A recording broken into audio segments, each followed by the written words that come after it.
Apert syndrome is a genetic disorder named for a French pediatrician, Eugene Apert, who first described it in details, which is characterized by the malfunction of the skull, hands, face, and feet. The alternative for Apert syndrome is acrocephalosyndactyly. Acrocephalo, which is tall and peaked skull, syndactyly, which is fused fingers and toes. FGFR2, a gene on chromosome 10, is the Apert syndrome gene. To understand why mutations in FGFR2 cause Apert syndrome, let's first understand the role of FGFR2 in non-disease individuals. The FGFR2 gene codes for the fibroblast growth factor receptor 2 protein, which is a transmembrane receptor that mediates signal transduction from the extracellular to the intracellular environment. It binds various ligands, which is what you call a molecule that's bound by a receptor, called fibroblast growth factors. The downstream signaling is important for balancing proliferation, differentiation, and apoptosis of precursor cells like osteoblasts so that bones are formed in just the right way during development. In people with Apert syndrome, specific missense mutations in the FGFR2 gene alter the 252nd or the 253rd amino acid in the FGFR2 receptor. These are gain-of-function mutations which cause FGFR2 to bind FGFs more strongly and with altered specificity. FGF signaling is excessive and dysregulated, causing osteoblasts to ossify or turn into mature bone at the inappropriate time and to fail to undergo apoptosis or programmed cell death. This results in cranial synostosis and syndactyly.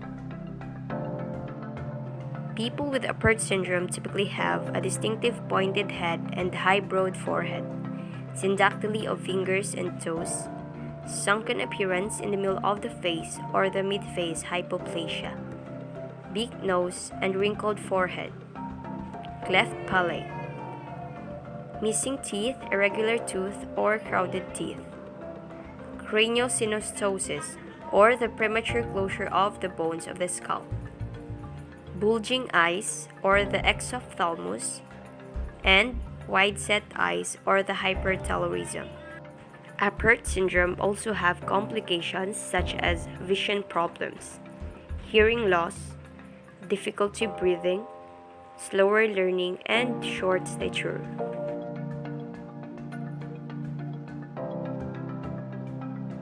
The features of Apert syndrome can usually be recognized at birth and sometimes even prenatally via ultrasound. An MRI or CT scan of the skull may be needed to confirm and characterize cranial synostosis. To confirm the diagnosis, a genetic test that identifies an activating mutation in FGFR2 confirms the diagnosis of Apert syndrome.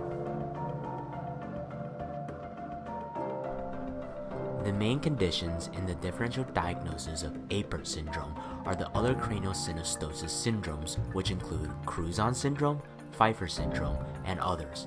Interestingly, many of these syndromes are caused by either different mutations in FGFR2 or by mutations in the related FGF receptor genes FGFR1 and FGFR3. This underscores the importance of these genes in skeletal development. These syndromes can be differentiated from one another based on exam findings. For example, none has such severe hand and foot findings as in Apert syndrome, or by genetic testing.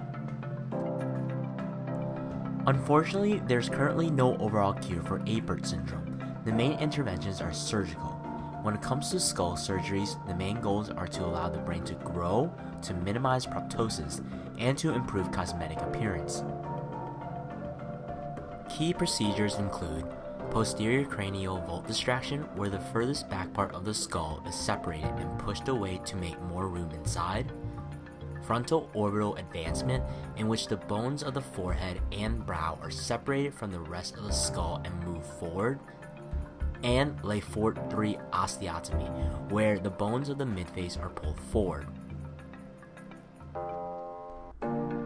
Hand surgeries are also done. However, syndactyly is often severe enough that the end result usually isn't a normal hand with 5 functioning fingers. My name is Michael and I'm 9 years old. The surgeries help separate my fingers. It allows me to play the Wii, the iPad, and other stuff. Helps me type.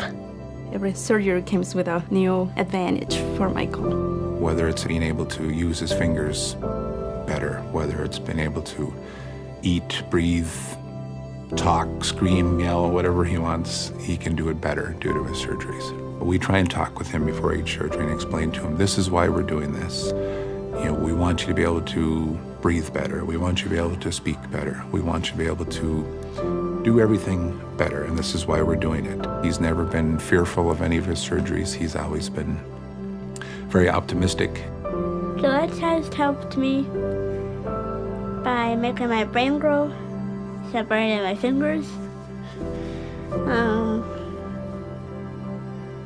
eating better and seeing better, and hearing better. I'm going to Gillette because he's my favorite doctors. We always tell him that everyone is born different. People have different colored eyes, different colored hair. Some people are tall, some people are short. So he's always gone through life that, he was just born different, just like everyone else is born different. Well, we have always asked Michael what does he think about him being different. And he says, what's different? I don't think I'm any different from any other kids. It is very true of Michael that he will not be defined by his diagnosis of Apert syndrome. He's going to be defined by Michael Rood and what he chooses to do in life.